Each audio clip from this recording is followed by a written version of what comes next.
When will we have common clarity? When, as I said, when it's clear who succeeds President Zuma. The battle right now is between Cyril Ramaphosa and Dr. Nkosazana Dlamini-Zuma.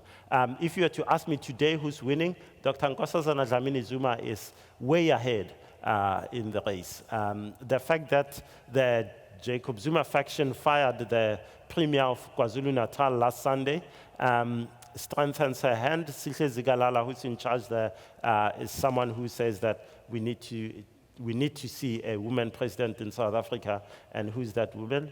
It's Dr. Nkosazana Dlamini-Zuma. It's still a long way to go to December 2017, but I think at the moment she's winning. A lot of people are saying, no, the ANC is falling apart because of these two factions that are going on. And a lot of people are saying Dr. Zweli Mkhize, who's the ANC Treasurer General, is the ideal compromise candidate. When a politician starts forming a foundation, I start looking at them funny because I think they are making a presidential run.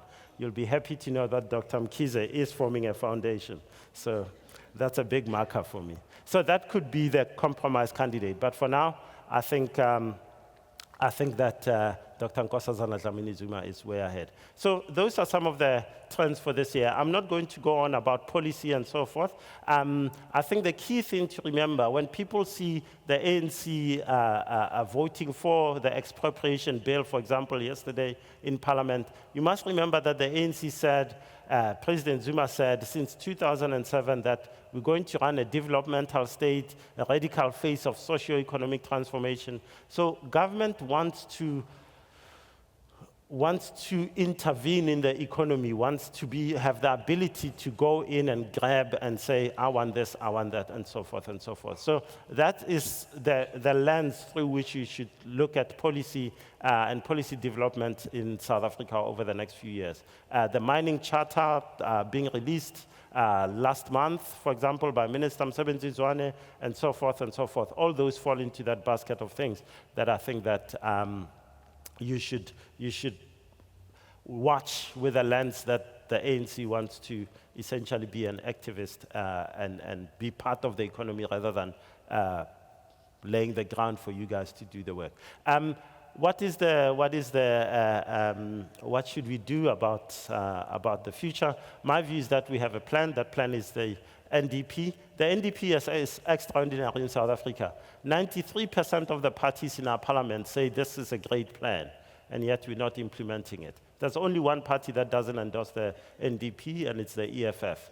So you have virtually the whole of South Africa saying go for it, but we're not doing it. If we do it, we'll get to that 6% growth in South Africa. Some people say I'm very depressing. My wife doesn't think so, but hey. What's the good news? The good news for me is the swimming pool. The good news for me is what's been happening. What I spoke about as that first trend is the fact that civil society, South Africa is waking up, is bringing competition into our politics. President Zuma used to laugh and make jokes about Nkandla. Now he's saying, I want to pay. The ANC used to keep quiet about the Gupta family. Now they're saying, let's have an investigation. All these things show a South Africa where power is moving to more and more and more of us. And I think competitive politics is absolutely what we need in South Africa, and I think we're doing very well with it. Finally, I'd just like to say it might look bad today. It might not look too bad tomorrow. We change our minds all the time in South Africa. And what might look like a downgrade today might be tomorrow something that urges us to change our minds. On that note, I'd like to say there is something you can do as South Africans. The new public protector will be appointed when this public protector leaves.